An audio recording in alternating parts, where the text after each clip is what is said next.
Sauf que le sujet dans lequel nous apporte Ibn al-Qayyim, rahimahullah, que le shaitan, lorsqu'il appelle la personne au grand péché, sachant qu'il a raté avec lui le premier combat, le deuxième combat, il viendra dans le troisième combat qui est le combat des grands péchés, à ce moment-là, s'il le fera tomber dedans, il le fera tomber dedans et après, le shaitan, il divulguera ses grands péchés aux gens.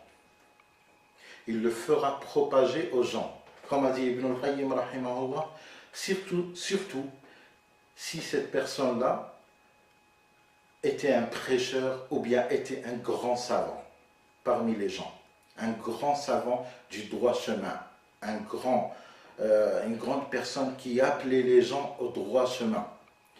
Alors, à ce moment-là, si jamais il va la faire tomber dans le grand péché, après l'avoir fait tomber, il divulguera ces grands péchés aux gens mal intentionnés, des gens qui n'arrêtaient pas d'avoir de la rancune envers cette personne-là, pour X ou Y raison, et lorsque cette personne-là, elle tombera dans les grands péchés, Shaitan, il divulguera ces grands péchés à ses serviteurs et à eux de prendre la charge de propager. Vous avez appelé, vous êtes attiré par ce cheikh-là il fait ceci, ce cheikh-là il fait cela, ce cheikh-là on a eu un témoignage sur lui comme quoi il fait ceci, comme quoi il fait cela.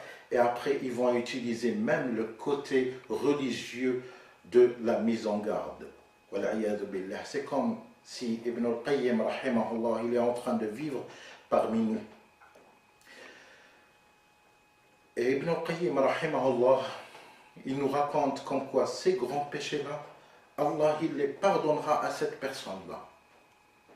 Allah, il les pardonnera à cette personne-là si elle persiste à la repentance et à revenir à Allah subhanahu wa ta'ala. Il multiplie l'istighfar en disant astaghfirullah, astaghfirullah à tout moment et en ressentant la douleur de ce grand péché, non pas vis-à-vis des gens, mais vis-à-vis d'Allah subhanahu wa ta'ala. Alors lorsque cette personne-là, elle se repent et tout, cette personne-là, ce mal-là des grands péchés, elle l'a fait à elle-même. Mais ces personnes-là qui ont mis en garde sur cette personne-là pour avoir découvert un grand péché, ils veulent faire du mal à tous les croyants. À tous les croyants. Car Allah subhanahu wa ta'ala, il a dit Inna alladhina yuhibbuna an tashi'a al-fahishatu fil ladhina amanu lahum adhabun alim. Inna alladhina yuhibbuna an tashi'a al-fahishatu fil ladhina amanu lahum adhabun alim. Ibn al-Qayyim, rahimahullah, dans ce verset-là, il fait une petite analyse d'un terme Inna alladhina yuhibbuna an tashi'a al-fahishatu.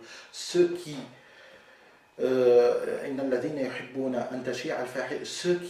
espèrent que le grand péché soit propagé parmi les croyants, ceux-là, ils auront un grand châtiment.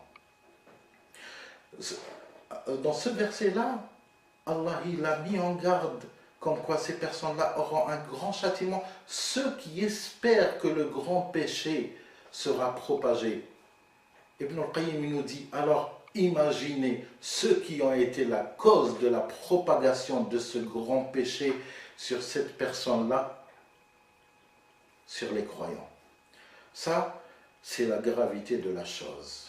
Wa bi'sal masir, wal a'yadhu billah.